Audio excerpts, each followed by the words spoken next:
life support, as the Republican effort in Congress to reshape the tax system moves much more slowly than lawmakers and their allies and businesses had hoped. The clear winner so far is the status quo. On that optimistic note, let's bring in Scott Jennings. He's a former special assistant to President George W. Bush and former advisor to Senate Majority Leader Mitch McConnell. And Isaac Wright is a former executive director of Correct the Record, a principal pro-Clinton super PAC in the 2016 election. So both sides represented. Nice to have you both. I'm curious, Scott, whether you think the status quo is actually winning out here. Well, so far it is, but that doesn't really mean anything. You have to remember, the last time we reformed taxes in a meaningful way in this country, it was back in the 80s, and it took about 2 years. And along the way, there were articles saying, oh, the effort to reform the tax code is dead. There were fits and starts, but ultimately, it did happen.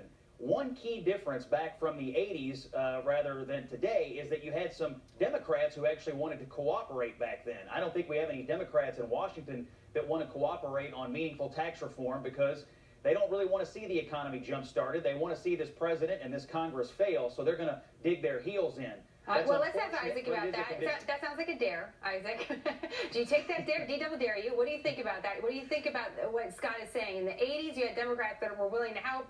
Now, 2017, no Democrats. Look, Republicans have the majorities in both chambers. They have the White House. This is their status quo that they own. I think the problem might be in their policies more than their politics. The Republican tax plans that are being discussed from the House and from President Trump have about a $3.1 trillion hole in the math, that it just doesn't add up. So they're going to have to figure that out. So far, they've proposed cutting the corporate tax to cut taxes on corporations in America that would lead to about a $2 trillion shortfall in the budget. They've proposed from President Trump an additional $1 trillion in spending for stimulus and infrastructure spending that the White House Budget Office reaffirmed as recently as this month.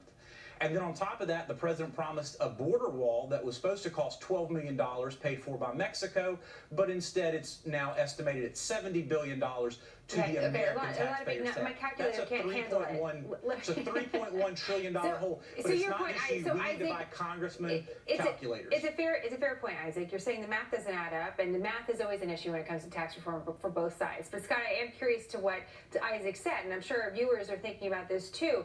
Well, wait a minute, the Republicans have, the majority. Why do they need the Democrats?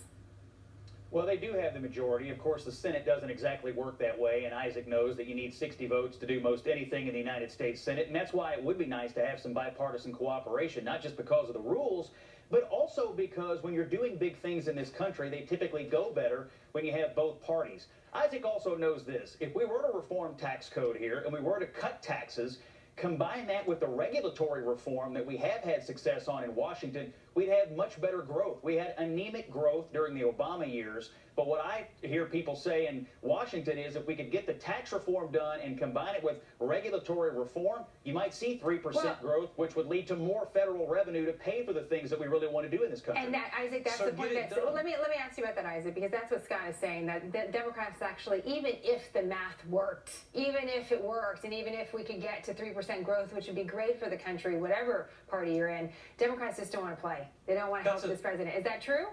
Well, first of all, it's not the Democrats that are holding this up in the Senate. But the is that true? Republicans have issued massive speculation about the fact they don't think this works. And they've opposed, many of the Republicans in the Senate, like Democrats, have opposed the $1.8 trillion tax increase that Republicans in the House have put forth by doing away with the deduction for state and local taxes.